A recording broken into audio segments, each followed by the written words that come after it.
Hello, everyone, and welcome to this edition of the Pulse Pod. It is August the 4th as of the time of recording. It's Tuesday morning. We're all fresh faced, and I'm joined by Rob Law of BBC Radio Tees. The second time he's been with us because I've been chasing him for nearly a year now, and I've finally managed to get his availability to sync up with mine. Hello, Rob. How are you this morning? I'm good, Jack. We finally made it happen, my mate. Yeah, thanks for having us as always. Good to be on.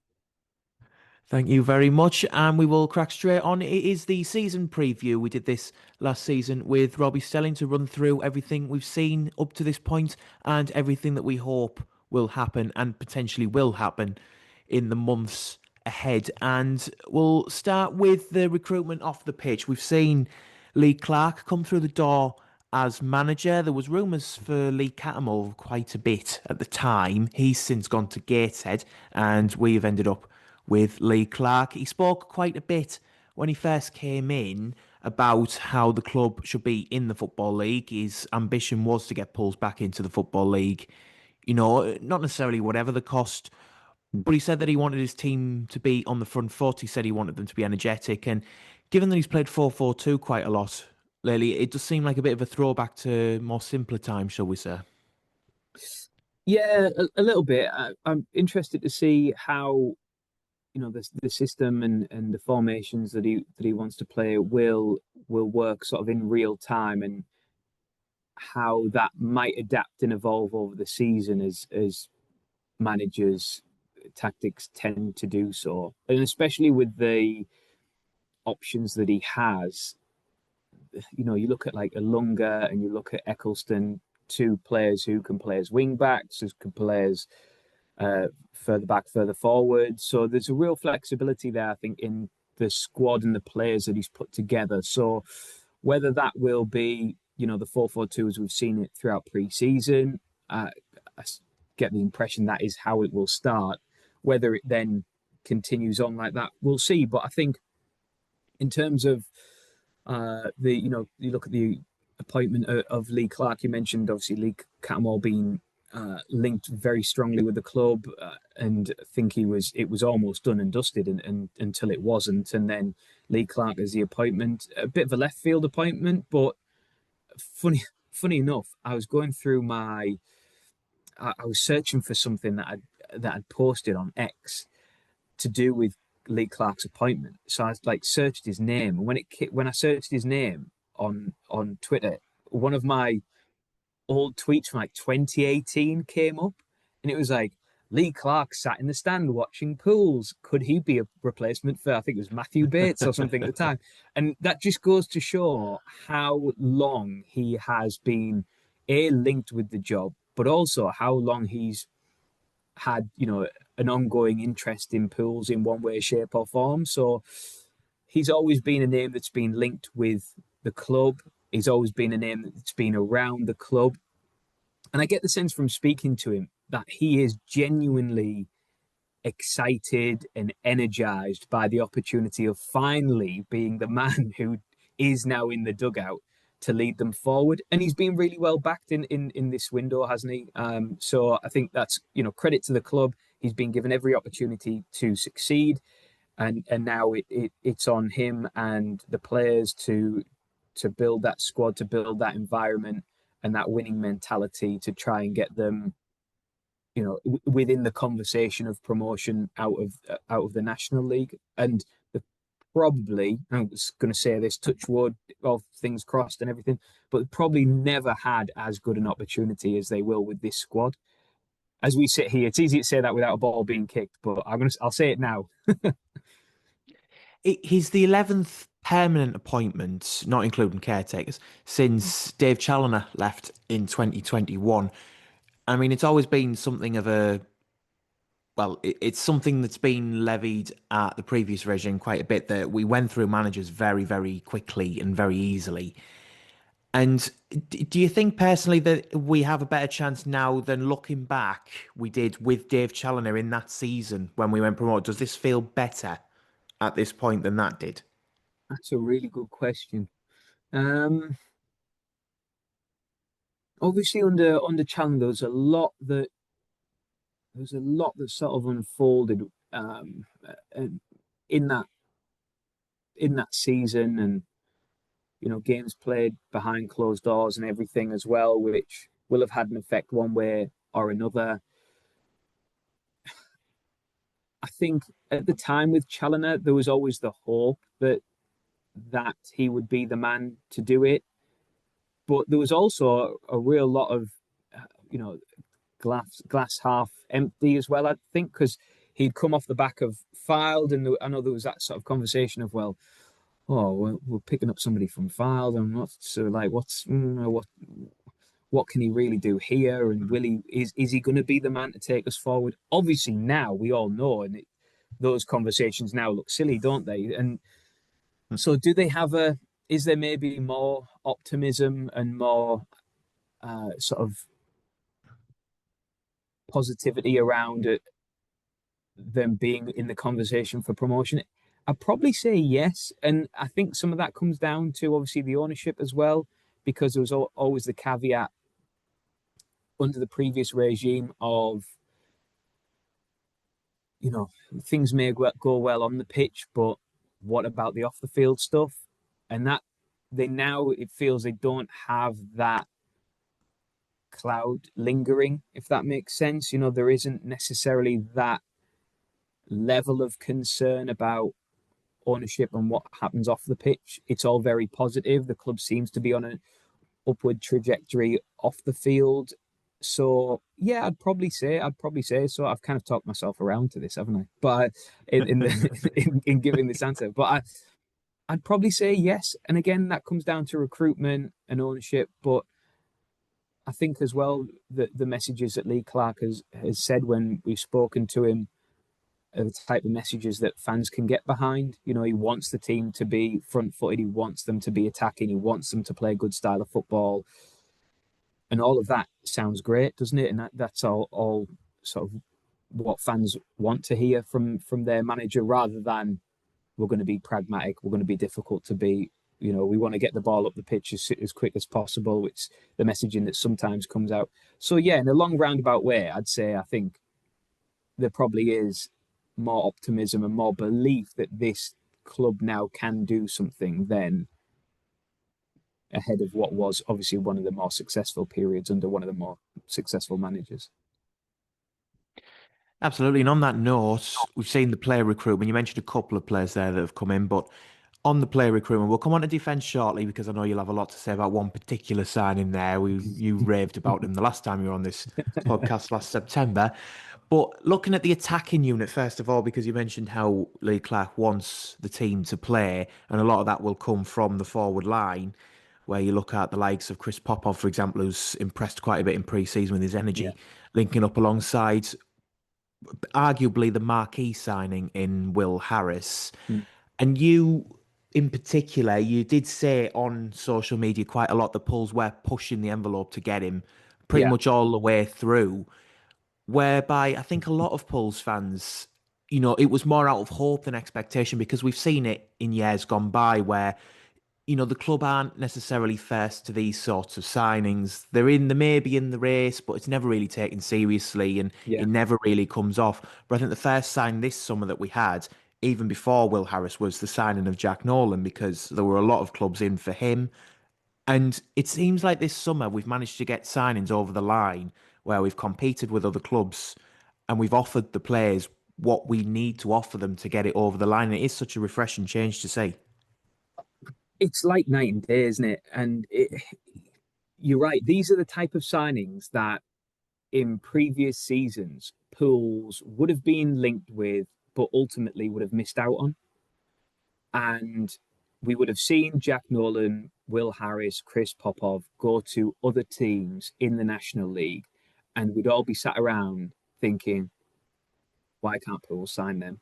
Or why are Pools the club that never quite gets it over the line and gets it done? And listening to a few people from the Fleetwood side of things on Saturday, and they were saying, some of the players that Pools have attracted, Fleetwood were in for.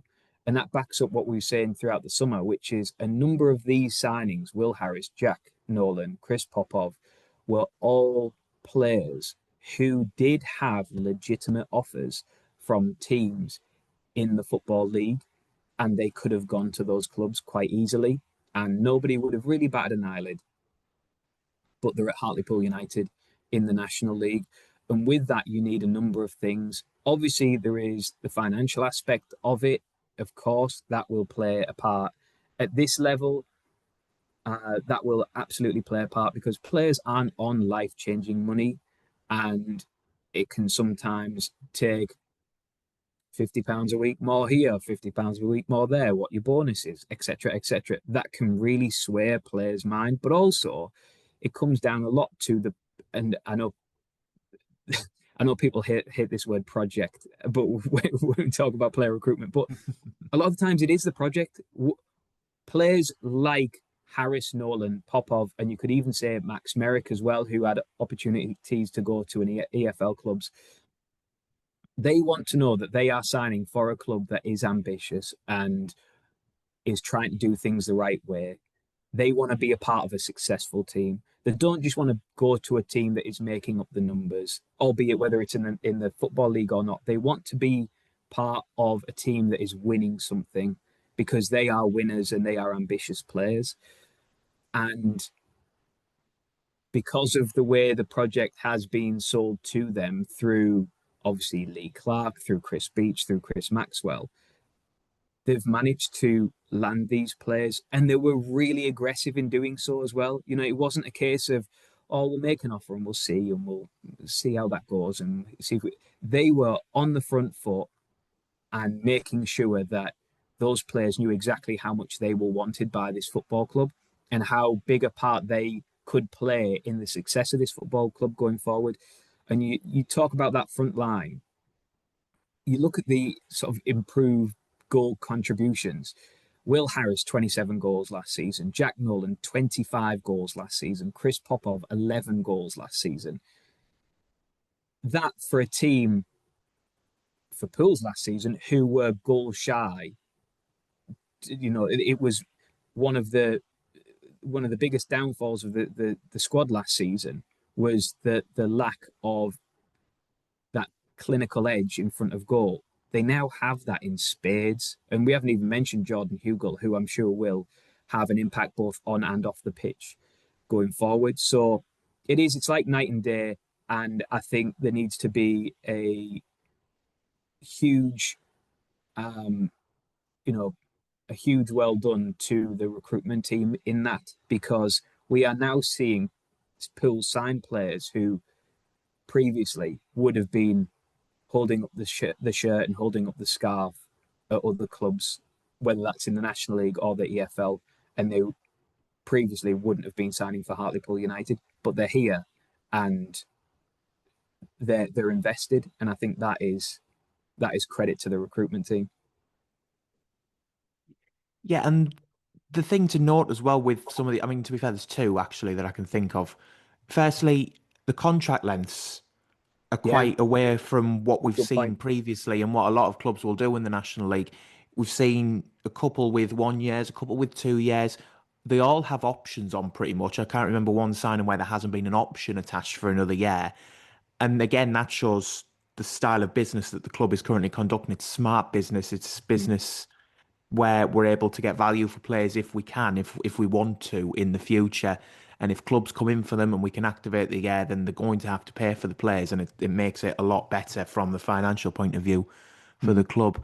And the second thing is the mix that we've had of the youth and the experience, sort of melding them into one squad.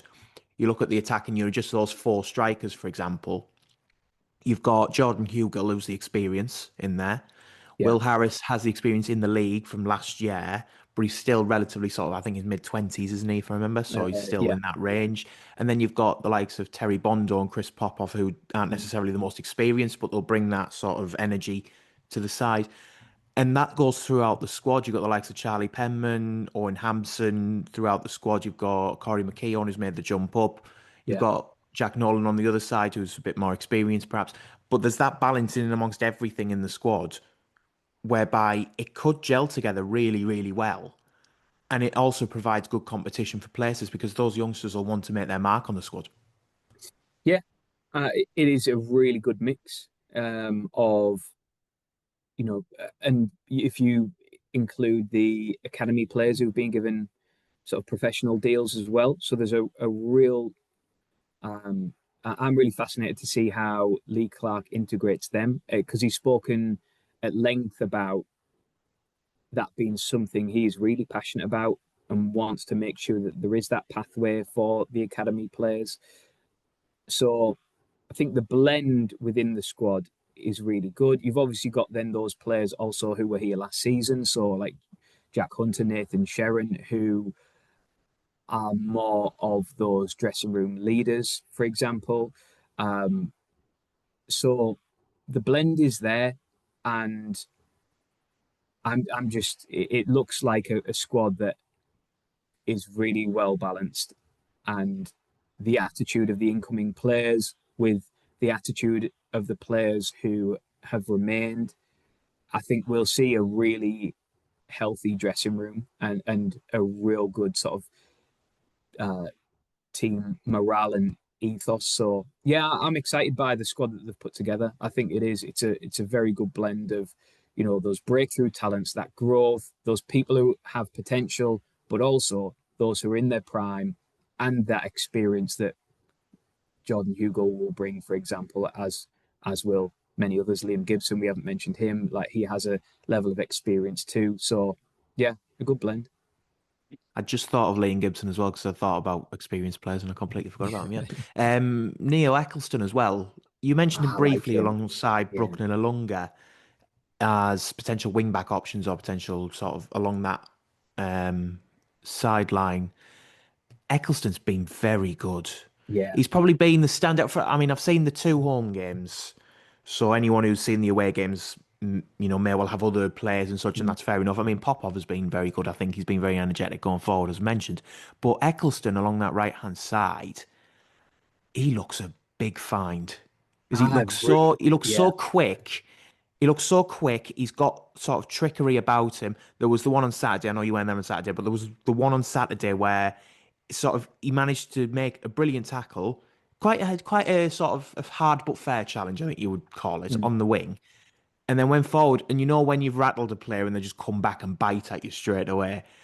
I mean, there was the one where he basically got hauled back. I think it was him. He basically surged through the middle and got hauled back because he'd beaten his man all ends up. And because it's a friendly, you don't get yellow cards for that sort of thing. It's a bizarre turn of events, but he just looks so sharp on that right hand side. And it'll be interesting to see if he fits in at right back or on the right wing because he can play both. And given the J Ben and Corey McEwen a little bit further up, and we haven't mentioned him yet either, he was very good on Saturday. Yeah. Given that those two will be fighting for the places as well, it'll be interesting to see if he starts on Saturday because I think he's had a very, very good pre-season and arguably a standout pre-season.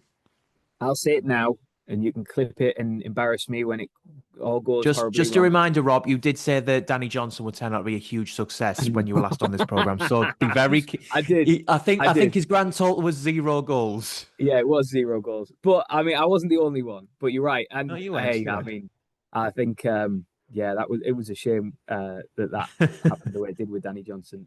But I think he will start on Saturday, and I think he will be a good signing. I mean, if preseason's anything to go by, the Grimsby game in particular, he looked like one of the outlets down that right hand side, and similar to what you described about him during the Fleetwood game, it was similar. Grimsby, there was a time he nutmegged his man, skipped past one challenge, managed to wriggle between two Grimsby Town defenders right in front of the Cyril Knoll stand, and everybody was like, "What?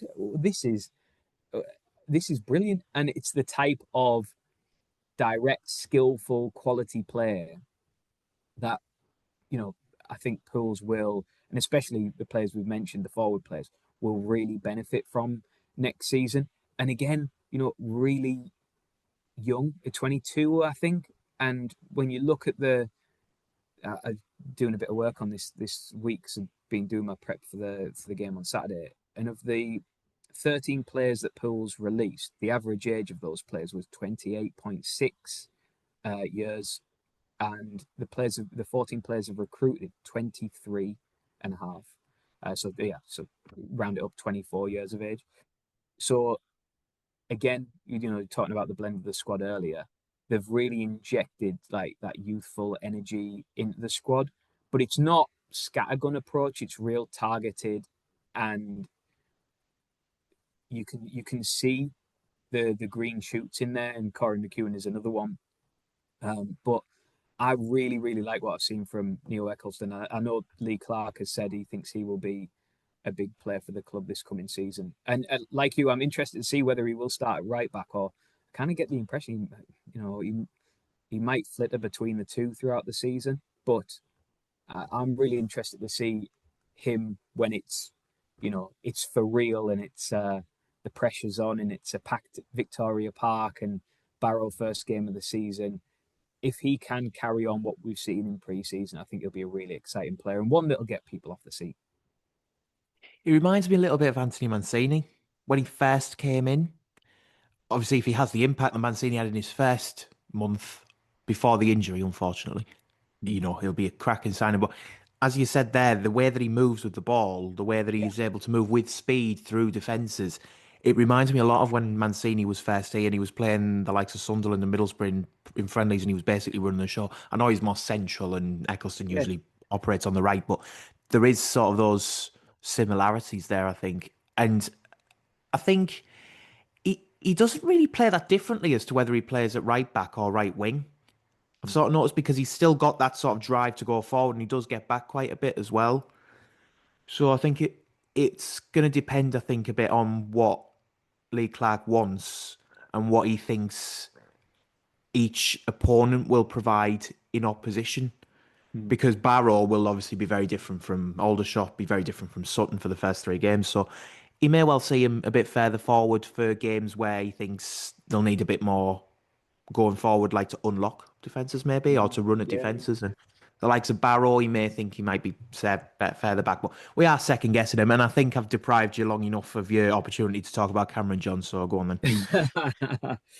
yeah. Well, did you honestly think the longer that it went on, because there was all the stuff about him wanting to move back south, etc., whether that was true or not? Clearly, we've done enough eventually. Mm. But did you think?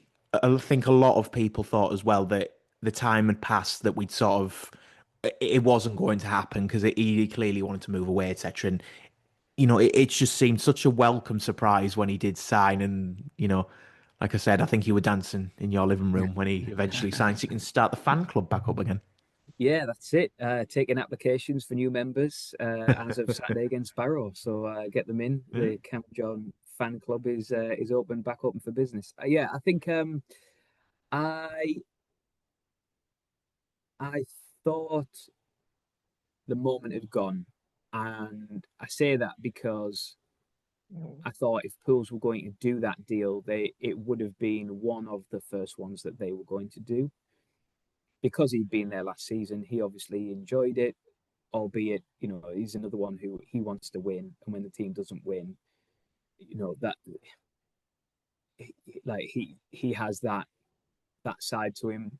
He has that desire. He has that those standards. So I think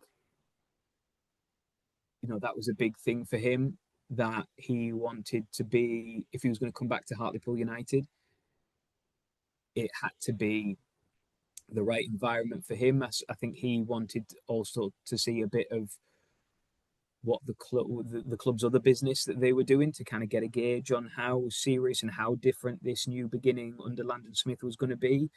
Um, and obviously, it's a deal that's been done, and he is back at Hartlepool United. And you're right, I think it was a very welcome surprise. I think the majority of people, similar to myself, thought that was probably gone because, yeah, the longer it went on, it seemed like that ship had sailed maybe. But I'm really glad to see him back. I think there's still parts where he can improve on his game. And I think the other thing is he's probably going to need a bit more patience than some of the others because he hasn't had a lot of preseason. He's had 2 games of preseason.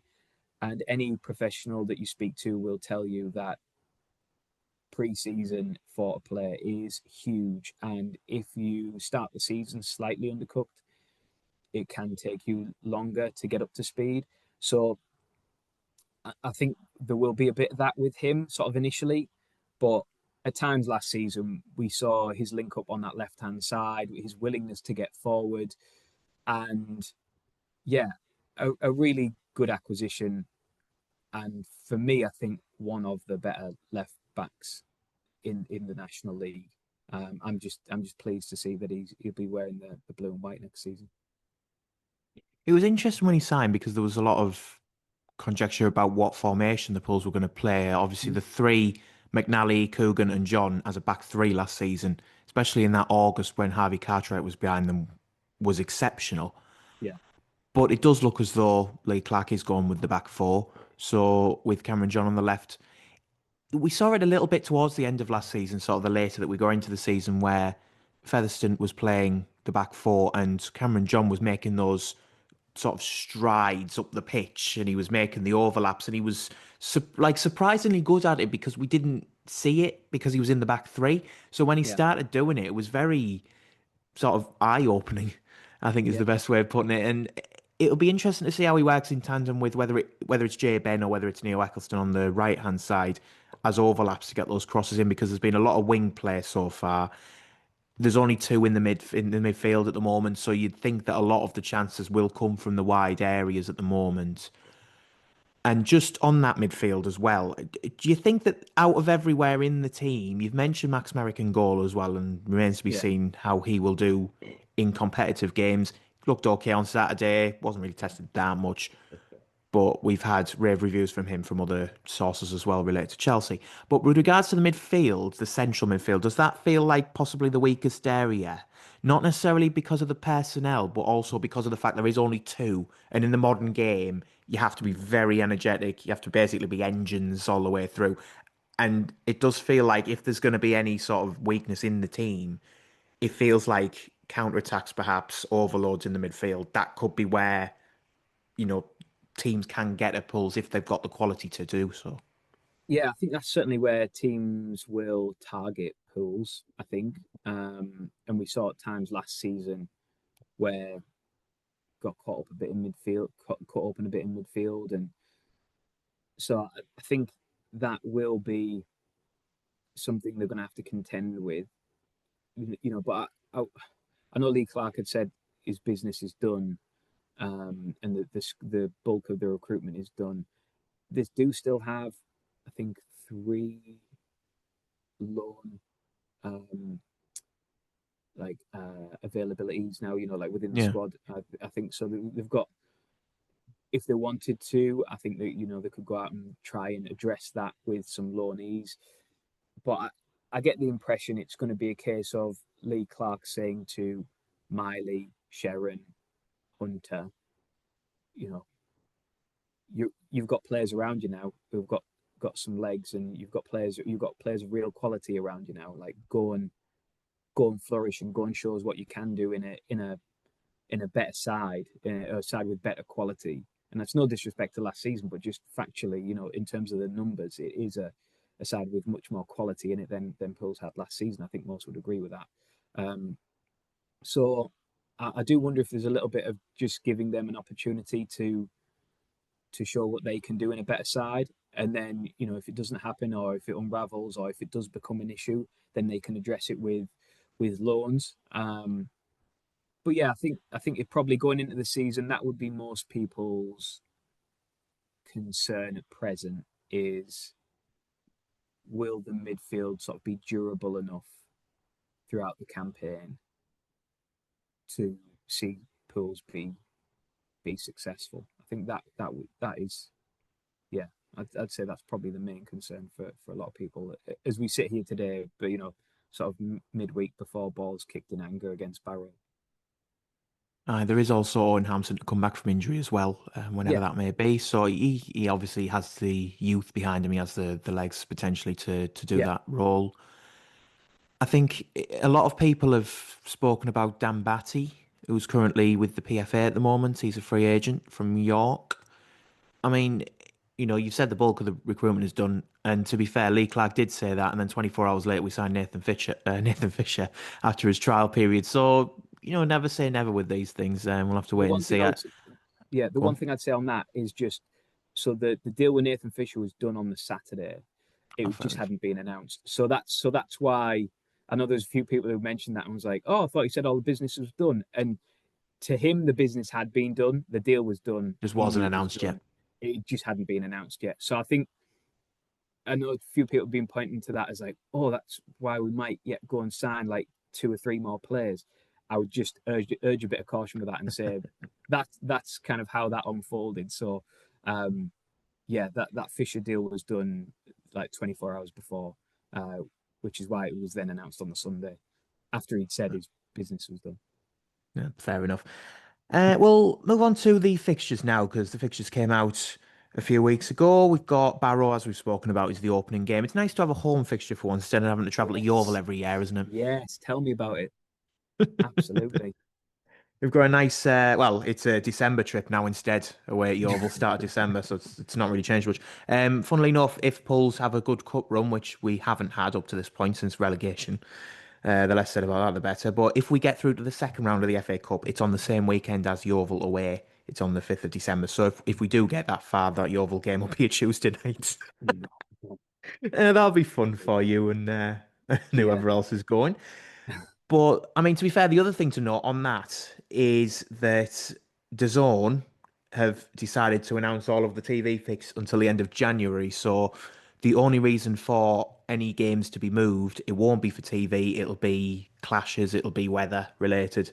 So there'll be no TV interference until after January is finished.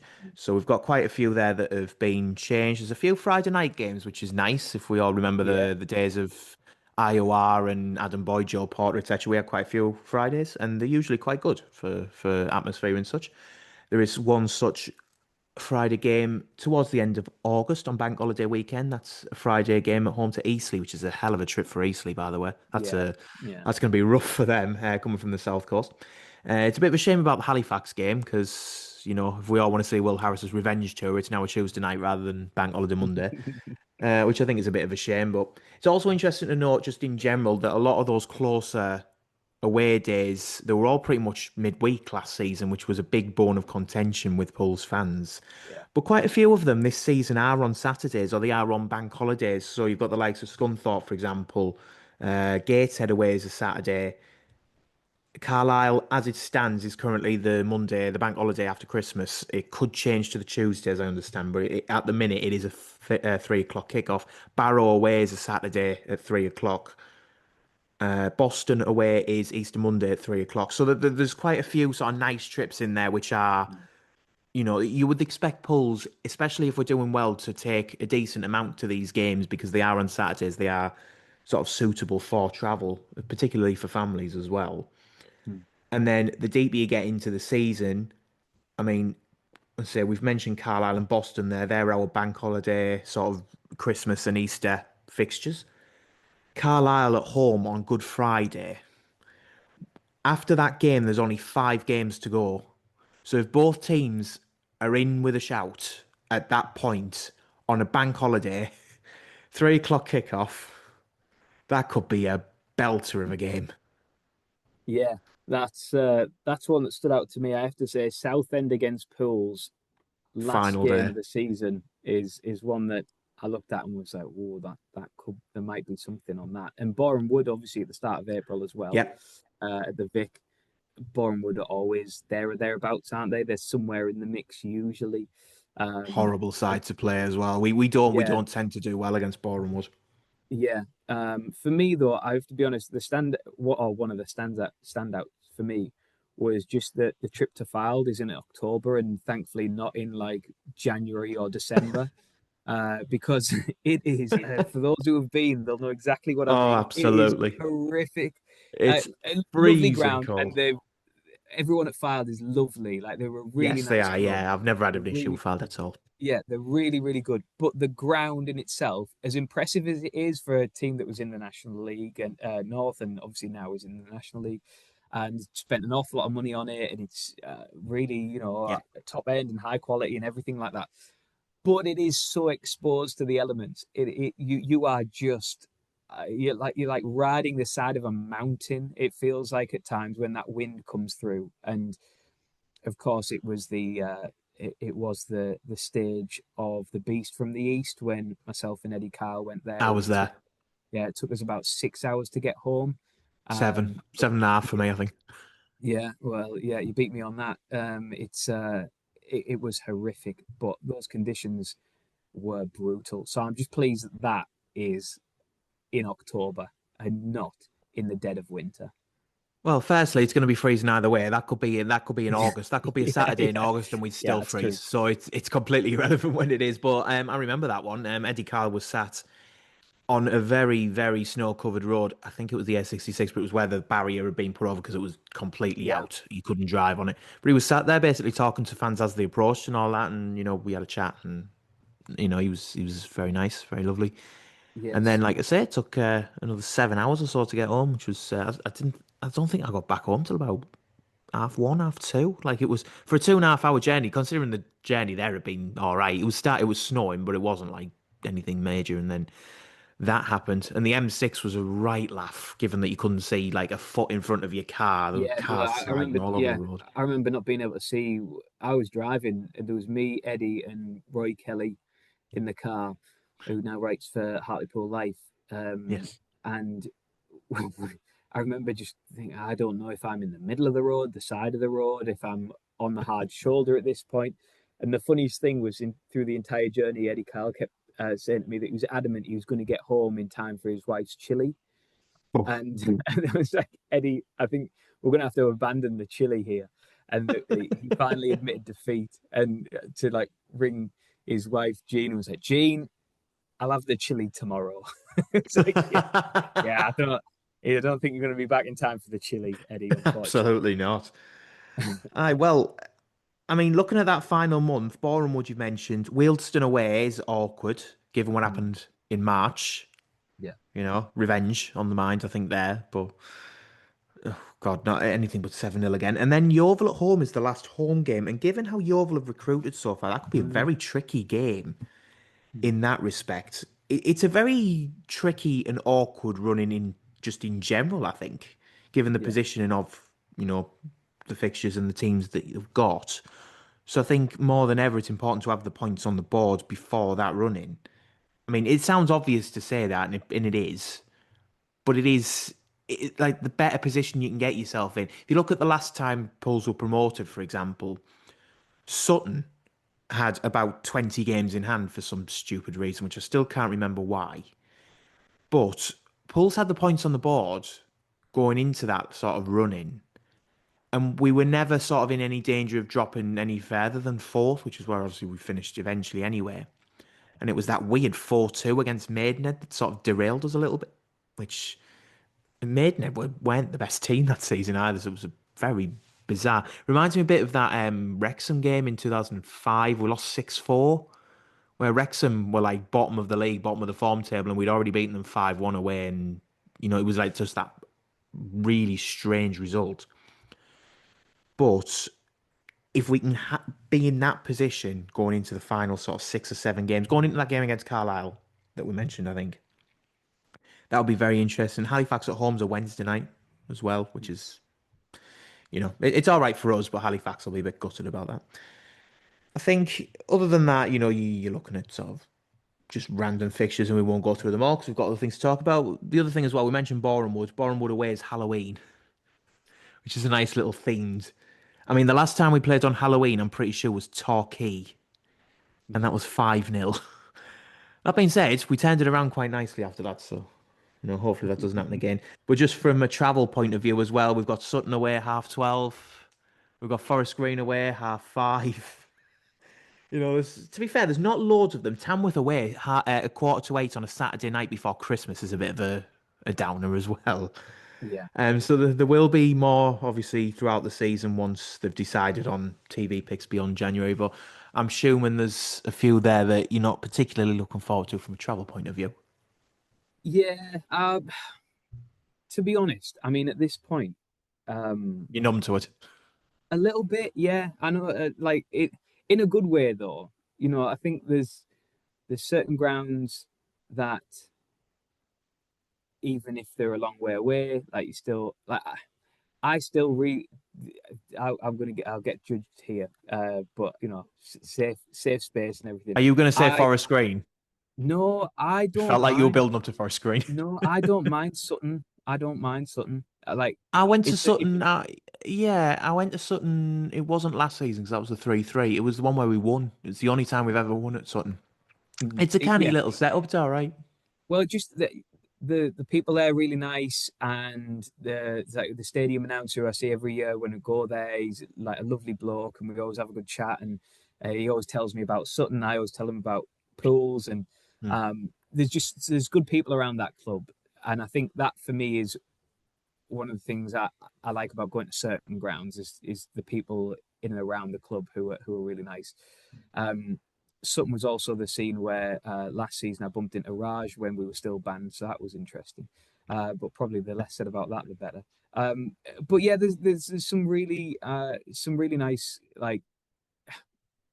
there's some really nice trips to start with, and Altrincham again, like I don't mind. I like Oldham. Altrincham, Aldershot as well. Like I have a lot of time for I went to the lads Aldershot who as do well the this season. Yeah. yeah, I have a lot of time for the lads who do um the commentary over at Aldershot with Rob, who does also called Rob. He Yep. does brilliant There's work for so many. them. There's so many Robs in football. So yeah, I mean, to be honest, I just take them as they are, and you just roll with it and roll through them. There is obviously times when it sneaks up on you and you go, oh yeah, we got like 2 long back-to-back away journeys coming up. But um, for the most part, I don't like to grumble because Yeah. as I always say, like I'm in a and we in general at Tees are in a very privileged position to do this, and it's amazing to be able to do it. And even on the long ones when it takes 6.5 hours to get back from Filed in the beast from the snowstorm, it's uh it's still still a good position to be in. To be fair, you've just mentioned that. That's actually a very good point. If you look at the spacing out of the fixtures, there aren't too many long journeys sort of in a row, Yeah, yeah. other than I think Aldershot and Sutton, Aldershot which and is Sutton's, unfortunate for yeah. you. Um, Yeah. but other than that, they are quite spaced out. Actually, I think there's not too many away fixtures together, and even then they're not that far. So, for example, Solihull and Barrow is a Tuesday and a Saturday away, but they're not the worst journeys in the world. Like I've been to both No. multiple times; they're all right. You've got the likes of Harrogate and Worthing Tuesday and Saturday. Harrogate is Harrogate, but Worthing's going to be a trek on Can a I say Saturday. something And about Can I say something about Harrogate? Right. So I don't want to fall out with the Harrogate massive, but go on. it is an awful ground. It Oh, is I've so said Harrogate's. I've only ever been once, and I don't. It was awful. It was I horrendous. put it I put it in the same bracket as Salford as a stadium. Like it's Yeah, I've just been to Salford a soulless. few times. There's Yeah. not a lot about it. Um, it's very tight and compact. Yeah, it's that I'd probably say, although Harrogate is a lovely place, Salford I don't mind. The stadiums in general are just not the best. So yeah, it's those will probably be the ones to the lower end of the list. I would probably say. Yeah, I went to Harrogate once. It was a Boxing Day when we used to play on Boxing Day all the time. We got beat 4-1. I was 20 minutes late because of the traffic. I had to park ages away from the ground as well. We were 1-0 down when I got there. Then, as I say, we lost 4-1. It was awful. Honestly, it just everything about, when it's not just the stadium or anything like that, it's also the experience and just everything Yeah, about it. The result yeah, obviously doesn't know. If we'd have won that like 1-0, at least there would have been something to take away. But the fact that we got hammered, we were playing dreadfully. I think it was in the same year because I didn't go back obviously, but it was in the same year where Dimmy had the game from hell in the FA Trophy, and we were 2-0 up. I think we lost 3-2, etc. It was that year. I think we played them like 3 times in 10 days or something, including a home match. But yeah, it's not the best, is it? Just quickly before we move on from the fixtures, Hornchurch and Worthing, yeah. two new teams to the division. Obviously, Fylde have come up and Kidderminster, but we've seen those teams before. Two new grounds, two new places to go. I'm assuming that as someone, when you're covering a certain club and you go to stadiums and such, the same every year, pretty much. it must be nice occasionally to sort of get these sort of opportunities and such. You look at Truro, for example, last year we Mm. mentioned how it was basically a like a novelty because we didn't Yeah, expect them to stay in the league. We just thought, well, it's a good sort of novelty to go to these sorts of stadiums. And I think Worthing, to be fair, could easily stay up. I think the look as though they've done quite well, and Adam Hinshelwood is a very, very good manager. So, yeah. there's no reason to suggest they won't be next time next year. Hornchurch up for debate, but as I say, it must be nice to experience sort of different stadiums and potentially add them to the list. Yeah, I mean, I love all that. Genuinely, it's like I say, we're in a privileged position to be able to do the commentaries of home and away games and travel and go to these places. And ultimately, a lot of them are places or towns that you wouldn't ordinarily go to. And I'm a big believer, and um, somebody who thinks that if you get the opportunity to go somewhere you wouldn't normally go, go and experience it for all it's good and for all it's bad. But a lot of the times it's good, and um, I always enjoy going to the new grounds and yeah, sort of taking them off and seeing what it's like. As much as there's other grounds in the bigger picture that might take your eye, or you might have a little soft spot for. Always walking into a stadium for the first time, having never been there, is always nice and a little bit special. And like you say, just to tick off is nice. Absolutely. And some words on the National League, sort of on a wider scale, so looking at the Yeah, other teams, etc. in it. The story coming out sort of more recently is around Boreham Wood because Abdul Malik yeah, is quite popular with other teams at the moment, specifically in Sweden. I don't want to butcher that name. It's the one with gardens at the end. Gardens, I think is how you say it potentially. But they had an offer of 750,000 rejected. They've now had an offer of £1 million rejected, supposedly. A Boreham Wood, it feels like Boreham Wood are going to be up there again, yeah, potentially challenging for the title. They've kept a lot of. I didn't realize how much of that squad they kept. yeah, Like if you look at the attacking, we've spoke about our attacking unit. You could argue the Pulse attacking unit is the best in the league, and potentially you wouldn't suggest anyone is better than Pulse. But Bournemouth's is right up there. If you look at the players they've still got, even if Abdul Malik leaves, they've still yeah, got a very good base and a very good attacking unit to go forward. And given that Luke Garrard is still there, he's obviously proven that he can do it in this division as well. You've got the likes of Carlisle, who you'd expect to be up there. Southend, potentially. I know Kieran Dyer is new in the role, but you'd expect them to come again after last season. There's a lot of different options, and I think with the absence of a York or a Rochdale or mm. these teams who've been getting 100 points, it's very open, isn't it? Yeah, it is. And just on Boreham Wood, I mean, they signed um, Danny Danny Cash, Cashman, yeah, yeah. yesterday from Crawley.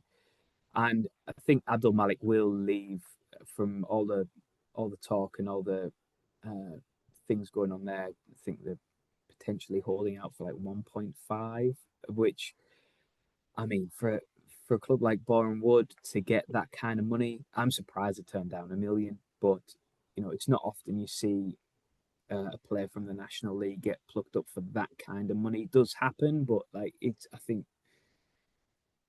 that could see them kick on even further. And for the manager, you mentioned him, but Luke Garrard, I think he's a very, very good manager. And to consistently get that team, that club in the conversation every season, and to build the squad in the way that he has, I think is a credit to him. So yeah, I think they'll be around. Carlisle are the obvious one, aren't they? I think they will be around and in the conversation.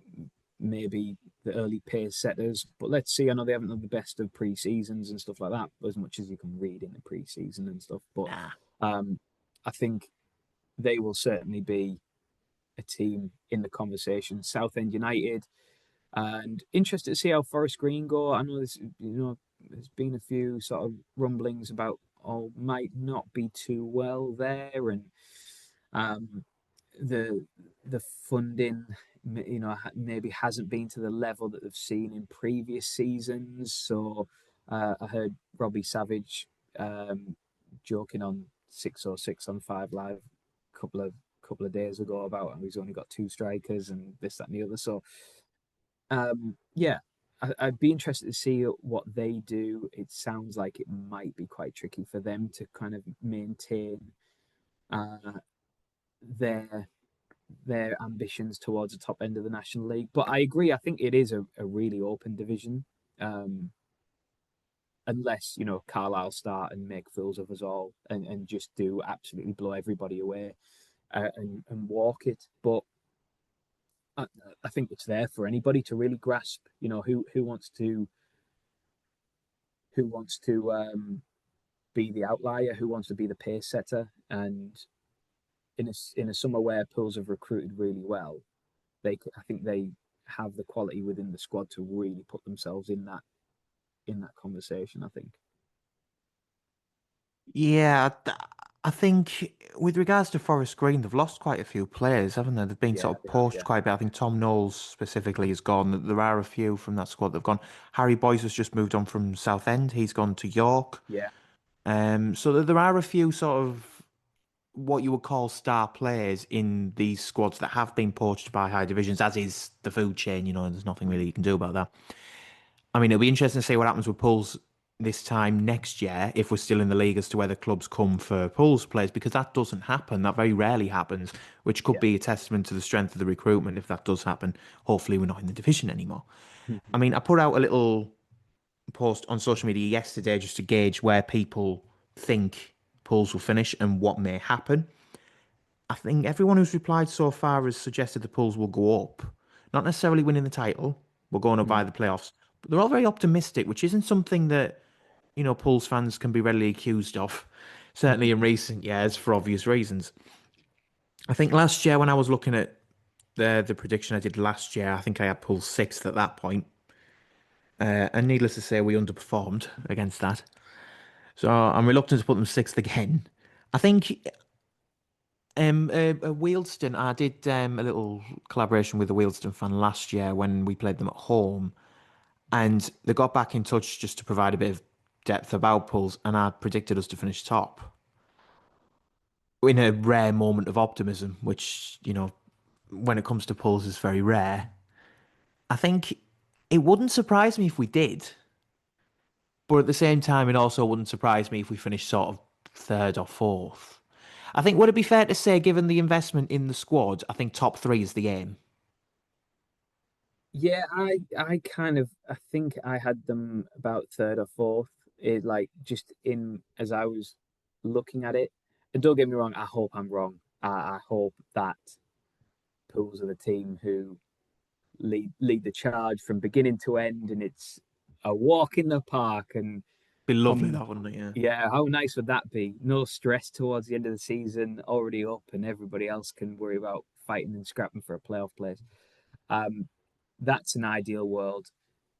I just the National League is unforgiving, isn't it? And we all know how big it bites at times, and we all know the how much of a struggle it can be at times, especially if injuries start to take hold and all that. So I think I would absolutely be over the moon if they were the team that got automatic promotion. I mean, But it'd be nice to have a trophy in the cabinet, wouldn't it? it absolutely would. But I don't know. Maybe I'm scarred from like, and a lot of us are scarred from like previous of saying, oh yeah, well this is great recruitment, and this is going to be perfect, and it's going to be fantastic, and then it all unravels by November. Um, so maybe there is a bit of that in it, but yeah, I think third or fourth it would be, I'd is kind take of it where I think, a yeah, is playoff. where I'd I'd have be. no issue with playoff run. I think as long as we finish in second or third, because you don't Yeah, want that sort of horrible away day to a second or a third where it could be the likes of Bournemouth or Carlisle or Southend, mm. because that would be a horrible game to have to play. Because the Who do you difference think? between Who? this time, oh, go on. I know I was going to say, who do you think finishes top, if not Pools? If not Pools, if I had to put money on it now, I would say Bournemouth. Mm. I think the players that they currently have. even if Abdul Malik leaves, as long as they don't lose the likes of Rush and Brunt, and obviously they've added Cashman anyway, Mm. that is a scary front unit. Yeah.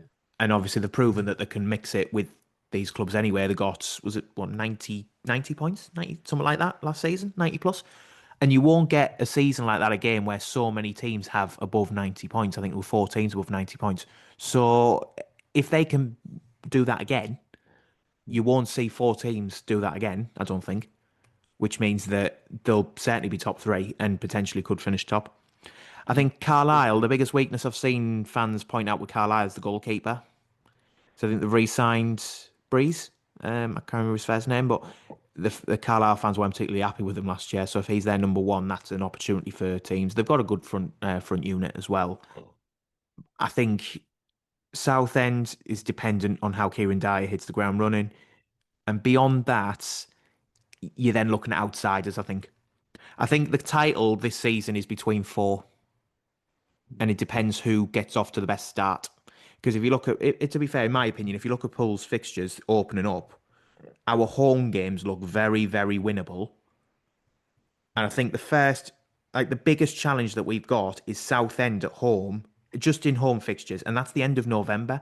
I think everything up to that, aside that you would expect, even the likes of Barrow and Harrogate who've just come down, you'd expect Pools to be competitive and to have a very good chance of winning those games. I think the first one, which is a genuine sort of title tussle sort of thing, is Southend at the end of November. So if we can get as many points from those home fixtures as possible, and if we're in the top 2, top 3 around the end of November, there is a genuine chance, I think, at that point, that we can go well. And the other thing to note as well, given what has happened in the last few seasons, is the bank holiday weekend in August. I think the big help around that is that we're not playing 2 games in 48 hours this time, because we've got a Friday night game and a Tuesday night game, which is a lot better for, legs and avoiding injury. Fingers crossed. Hamstrings. The wood is too far away, but pretend I've touched wood. So if we can get through that unscathed and come out with positive points totals and no injuries, and our keeper not ripping his tendon or whatever Harvey Cartwright did last year in October, there's every chance. I think it's the most positive I think Pulse fans can be in a very long time Mm. about everything surrounding. I mean, we are running out of time, but we haven't even spoken about sort of what Landon Smith has done off the pitch with the development pathways and the community. And I Yeah. think I've seen things online today that the away kit is due to be released today. Whether that's true or not, obviously we can't talk about it because we haven't seen it yet. So I'm sure someone will talk about that with me next time. But given everything that's happened, there is no reason not to be positive about this season. I do think if we finish, obviously playoffs is the priority. If we finish top 7, fantastic. I think if we finish outside the top 3, that's a disappointment because of the strength of the squad that we've currently got compared to everyone else. But again, I'm not going to criticize the team for finishing 4th, 5th, etc. Because at the end of the day, playoffs, you have to be in the playoffs, and as long as you're in the playoffs, you've got every chance. I just think, given the squad, we must finish top 3, because even if we miss out on the title, which is, of course, there's only one up, so you can't complain about not finishing top, especially if the team who finishes top gets 107 points or something daft. But if we're going to be in the playoffs, you want to be in that second or third, because you do not want to go away to a team like a Southend, a Carlisle, like a horrible trip on a one-off game. And the thing I was going to say before is the difference this time is the crowd will be full, because when we went to Stockport, I know there were fans in the stadium. There were no away fans at all, but this time the stadium will be full to the brim, and it'll be up to the players to be able to cope with that atmosphere. And imagine a playoff semi-final at the Vic, which it's nice, isn't it? It's called Victoria Park for now. I know the sponsors probably coming down the pipeline, but it's nice to call it the Vic for once. It'd be fantastic to watch that playoff semi-final at the Vic with a full stadium against whoever you like, but whoever will come at us. I'd say it'd probably be the likes of sort of Scunthorpe in that sort of 4th to 7th, maybe Scunthorpe. Um, I mean, if Barrow have, I don't think Barrow will, but if Barrow have a decent season, it might be Barrow. But one of those teams coming to the Vic with a full stadium, with potentially the likes of Carlisle or Southend waiting at Wembley. Well, it won't be Wembley if Pools get there. It'll be moved to Plymouth or somewhere like that. But, you know, given our luck with Wembley. But it'd be fantastic to see. And I think if we can finish in the top three, that's an excellent season. And then it obviously depends on the luck of the draw, if you like, Do you know what? Do you know from what I that point think? onwards. Do you know what I think? It's just having belief again. I think Yeah, is the thing, and having hope. And as football fan, that's all. That's all. You know, more anybody listening to this, I would assume, is a football fan, and everybody just wants their team to be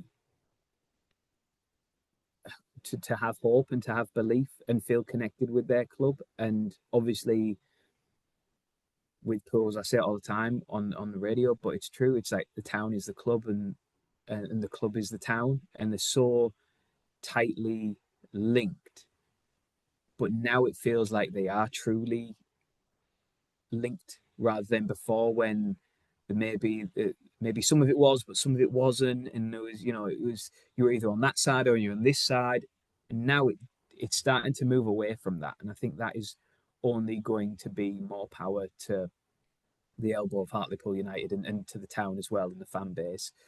Um, so yeah, I think just being in that, just being in the conversation, just being in the fight with some positivity, with some real belief around it, and with hope that the club and the team on the pitch can can compete, I think is already going to be, you're already on the front foot then, aren't you? 100%. And fingers crossed that that starts on Saturday against Barrow. Rob, thank you very much. We are nearly out of time, so we'll wrap it up a little bit earlier because we don't want you rushing off to your first meeting of the day. But it's been a pleasure to have you on, and fingers crossed that it does start positively on Saturday. Yes, cheers, Jack. Thank you. Yeah, fingers crossed. Let's see, but looking forward to it. Just being back at it and back behind the microphone, back alongside Mickey Barron, who will be no doubt talking about air fryers and yellow stickers in supermarkets. But yeah, just being around it, and I can't wait for the atmosphere. I think it's going to be a brilliant atmosphere. I think it's going to be a good occasion, and yeah, let's go into it with optimism. It's been a really good summer. The club have done a lot of good on and off the pitch, and I know there's things off the pitch we haven't had the chance to touch upon as yet, but they've made some really good strides off the pitch, and the recruitment, as we've talked about, has been really positive. So yeah, let's go into it with some optimism. If we can't be positive at this point in the season when a ball hasn't been kicked yet, um, then we might as well all give up now. But let's hope that it is a positive season, and really can't wait for it. And yeah, excited for it all to start. 100%. Thank you very much, Rob. Cheers, Jack.